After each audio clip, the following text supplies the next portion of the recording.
Hello प्यारे बच्चों, good morning. कैसे हैं आप सब? Top of the world in बहुत खुश, सब बच्चे खुश हैं, स्वस्थ हैं। तो बेटा ये देखो, ये आज की हमारी वर्कशीट नंबर 13A।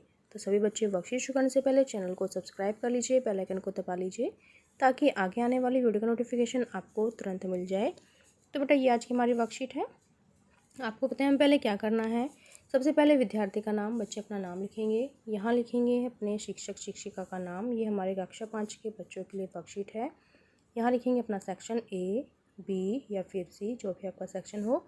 यह हमारी वर्कशीट नंबर 13A, यानी आज आपकी 2 वर्कशीट आई हैं। एक हिंदी वर्कशीट है और एक आपकी EVS वर्कशीट होगी जो 13B होगी। ये है आज की हमारी, क्या डेट है, 19 अप्रैल 2021। ये हमारी हिंदी कार्यपत्रिका है। जो आपके पास पाठ्य पुस्तक है रिमझिम, उसका पाठ है राख की रस्सी। ठीक है, तो शुरू करें। नमस्कार बच्चों, आइए आज हम अपनी किताब के पहले पाठ राख की रस्सी को बोलकर पढ़ते हैं और जानने की कोशिश करते हैं कि क्या राख की रस्सी सच में होती है। तो बच्चों, रस्सी एक संज्ञा शब्द है। रस्सी क्या है? रस्सी एक संज्ञा शब्द है। आज हम पाठ में आए संज्ञा शब्दों के बारे में कुछ बातें करेंगे। हम पढ़ चुके हैं कि किसी व्यक्ति, वस्तु, स्थान या भाव के नाम को संज्ञा कहते हैं। तो चलिए अब हम संज्ञा के भेदों के बारे में पढ़ते हैं। तो यहाँ पर देखो बेटा, यहाँ है संज्ञा के भेद। व्यक्तिवाचक संज्ञा, जातिवाचक संज्ञा और भाववाचक संज्ञा। जैसे कि किसी व्यक्ति का नाम होता है, किसी शहर का नाम होता है, किसी वस्तु का नाम होता है, तो वो होती है व्यक्तिवाचक संज्ञा। जैसे कि मोहन, शेर, केला, दिल्ली, बाजरा आदि। और जातिवाचक संज्ञा में सभी जानवर आ जाते हैं, सभी फल आ जाते हैं, शहर आ जाते हैं, सभी तरह के अनाज आ जाते हैं आदि। और भाववाचक संज्ञा होती है जैसे कि मोटापा, अच्छाई, बचपन, चालाकी आदि। ठीक है, तो आज का हमारा प्रश्न है प्रश्न नंबर 1। निम्नलिखित जातिवाचक संज्ञा शब्दों के लिए 3 व्यक्तिवाचक संज्ञा शब्द लिखिए। तो देखो यहाँ पर बेटा आपको जातिवाचक संज्ञा दी गई है, जैसे कि फूल। तो फूल आपको क्या करना है, यहाँ पे आपको व्यक्तिवाचक संज्ञा लिखनी है। जैसे कि गुलाब का फूल हो गया, नाम है। कमल का फूल हो गया, सूरजमुखी का फूल हो गया, अलग अलग करके लिखिए। यहाँ पर है फल, यहाँ पर है पक्षी, यहाँ पर है ऐतिहासिक इमारतें। तो ये सभी जातिवाचक संज्ञा है। यहाँ हमें क्या करना है, हमें व्यक्तिवाचक संज्ञा लिखनी है। तो जैसे कि फल है यहाँ पर, तो फल में हम क्या लिख सकते हैं, जैसे कि लिख सकते हैं हम, जैसे कि केला। ठीक है, क्योंकि हमें फलों में सभी को अलग अलग करके लिखना है। केला, जैसे कि संतरा,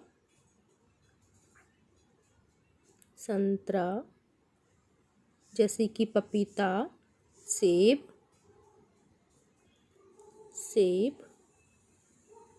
अनार, पपीता, लीची, स्ट्रॉबेरी। ठीक है, तो ये सभी क्या हैं, ये सभी हैं व्यक्तिवाचक संज्ञा। यहाँ पर हमें करना है। यहाँ पर आपको पक्षी दिया गया है, पक्षी जातिवाचक संज्ञा है। तो पक्षी में हम क्या लिख सकते हैं, अलग अलग करके, जैसे कि हो गया तोता, जैसे कि कबूतर, तोता, कबूतर, मैना, कोयल, चील, बाज, है ना। तो ये हो जाएंगी कोयल। यहाँ पर है ऐतिहासिक इमारतें। तो ऐतिहासिक इमारतों में जैसे कि हो सकता है लाल किला,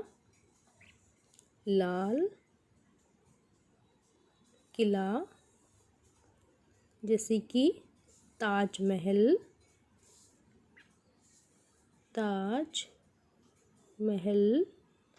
जैसे कुतुब मीनार, हुमायूं का मकबरा। ये सब क्या है, ये सभी हैं ऐतिहासिक इमारतें। ठीक है, कुतुब मीनार। तो हमारा फर्स्ट कंप्लीट, हमने व्यक्तिवाचक संज्ञा लिख ली है। फिर नेक्स्ट देखो बेटा, प्रश्न नंबर 2। नीचे लिखी गई पंक्तियों को ध्यान से पढ़िए और उनमें आए संज्ञा, व्यक्तिवाचक, जातिवाचक और भाववाचक शब्दों को छांटकर अपनी कॉपी में लिखिए। लोनपोगार तिब्बत के राजा सोनगवसेन गाम्पो के मंत्री थे। एक दिन लोनपोगार ने अपने बेटे को 100 भेड़ें देकर शहर भेजा। शहर में उसे एक लड़की मिली जिसने लोनपोगार के बेटी की मदद की। लोनपोगार उस लड़की की समझदारी को परखना चाहते थे, इसलिए उन्होंने उसे राख की रस्सी बनाने को कहा।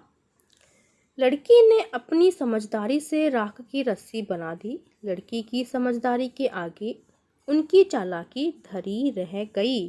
तो हमें क्या करना है बेटा, ये हमने पंक्ति पढ़ी, इसमें हमें व्यक्तिवाचक, जातिवाचक और भाववाचक शब्द छांटकर अपनी कॉपी में लिखने हैं।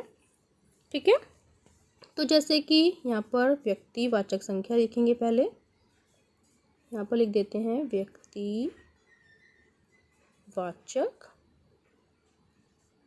यहाँ पर लिख देते हैं भाववाचक,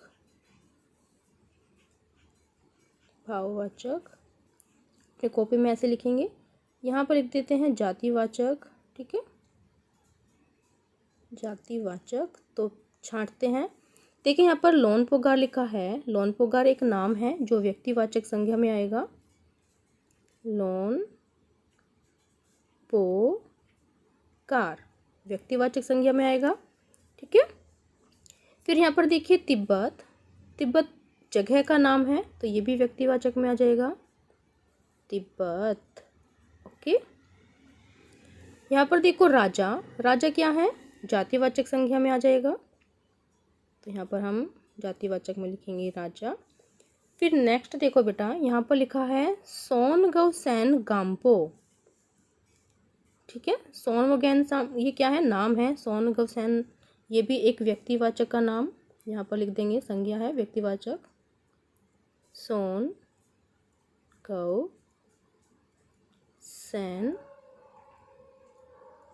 पूरा नाम है गाम्पो। ओके, फिर नेक्स्ट देखो, यहाँ पर फिर नेक्स्ट है मंत्री। तो मंत्री क्या है बेटा, मंत्री है जातिवाचक, तो मंत्री जातिवाचक में आ जाएगा। फिर देखें यहाँ पर लोनपोगार हमने लिख लिया है। बेटे, तो बेटे भी क्या है, बेटे भी क्या है, जातिवाचक संज्ञा, तो बेटे लिख लिया जातिवाचक संज्ञा में। ठीक है, फिर देखो बेटा शहर, जो शहर शब्द आया है वो भी जातिवाचक है, तो जातिवाचक के सामने लिख देंगे शहर।